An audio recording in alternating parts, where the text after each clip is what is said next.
bienvenue sur notre chaîne. Nous publions des extraits vidéo pour vous aider à choisir celui qui vous plaît. Pour savoir comment télécharger ce livre audio gratuitement, ou un autre de votre choix, n'hésitez pas à cliquer sur les liens en description.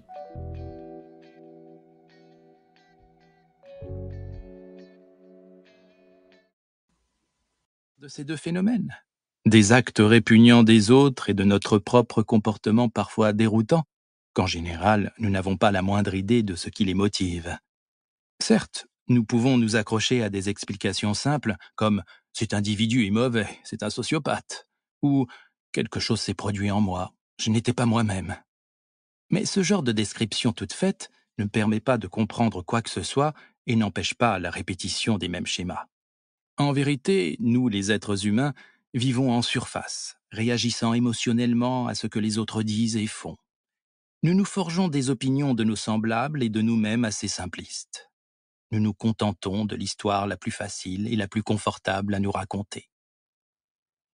Et si pourtant nous pouvions plonger pour aller voir plus profondément ce qui se trouve sous la surface? Si nous pouvions creuser tout au fond jusqu'aux racines du comportement humain? Si nous arrivions à comprendre pourquoi certaines personnes deviennent jalouses et tentent de saboter notre travail, pourquoi la confiance intérieure mal placée de certains individus leur donne la conviction d'être irréprochables et infaillibles, si nous pouvions vraiment saisir pourquoi les gens se comportent soudain de façon irrationnelle et révèlent une face beaucoup plus sombre de leur personnalité, ou pourquoi ils sont toujours prêts à fournir une explication rationnelle à leur comportement, ou pourquoi nous nous en remettons constamment à des leaders qui sollicitent les aspects les plus vils de notre nature?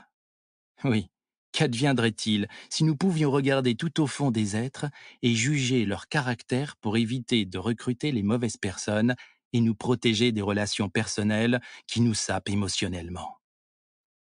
Si nous comprenions véritablement les racines du comportement humain, les personnalités les plus destructrices auraient beaucoup plus de mal à continuer d'agir comme elles le font. Nous ne serions pas aussi facilement séduits et trompés. Nous serions capables d'anticiper leurs sales tours et leurs manipulations et ne serions pas dupes de leurs faux prétextes. Nous ne nous autoriserions pas à nous laisser entraîner dans tous leurs scénarios, sachant d'avance que c'est de l'intérêt que nous leur manifestons qu'elles dépendent pour nous contrôler. Finalement, nous leur confisquerions définitivement leur pouvoir grâce à notre faculté de sonder les profondeurs de leur personnalité. Et nous? Que se passerait-il si nous pouvions regarder à l'intérieur de nous-mêmes pour y voir la source de nos émotions les plus perturbantes, comprendre pourquoi elles déterminent notre comportement et vont souvent à l'encontre de nos propres désirs? Que se produirait-il si nous savions pourquoi nous sommes tellement poussés à désirer ce qu'ont les autres ou à nous identifier à un groupe au point de mépriser ceux qui n'en font pas partie? Si nous pouvions découvrir pourquoi nous nous mentons sur ce que nous sommes ou repoussons les autres sans le vouloir? Être en mesure de comprendre plus clairement cet étranger en nous nous aiderait à nous rendre compte que ce n'est pas du tout un étranger, mais bel et bien une part de nous-mêmes, et que nous sommes bien plus mystérieux, complexes et fascinants que nous ne l'imaginions.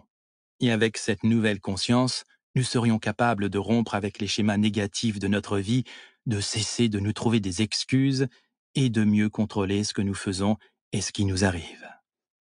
Acquérir une telle lucidité sur nous-mêmes et sur les autres pourrait changer le cours de nos vies de bien des façons.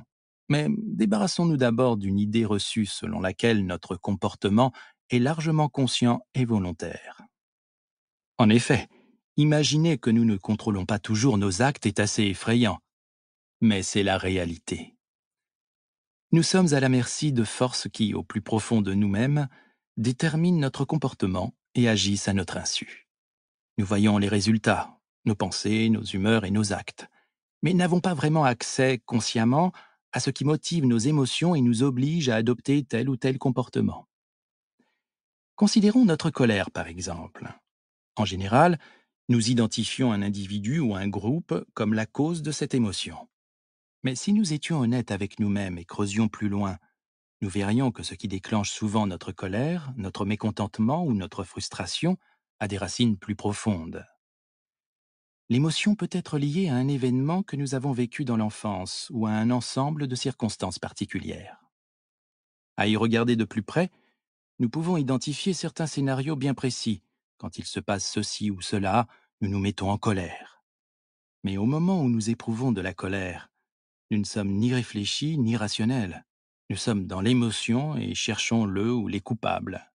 Cela vaut pour tout un tas d'émotions. Certains types d'événements déclenchent soudain un sentiment de confiance ou au contraire d'insécurité, suscitent de l'anxiété, éveillent une attirance pour une personne. Si ce livre vous a plu, vous pouvez alors le télécharger gratuitement. Pour savoir comment faire, cliquez sur le lien en description de la vidéo.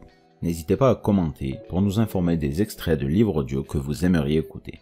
Pensez à liker et à vous abonner pour ne rater aucune vidéo.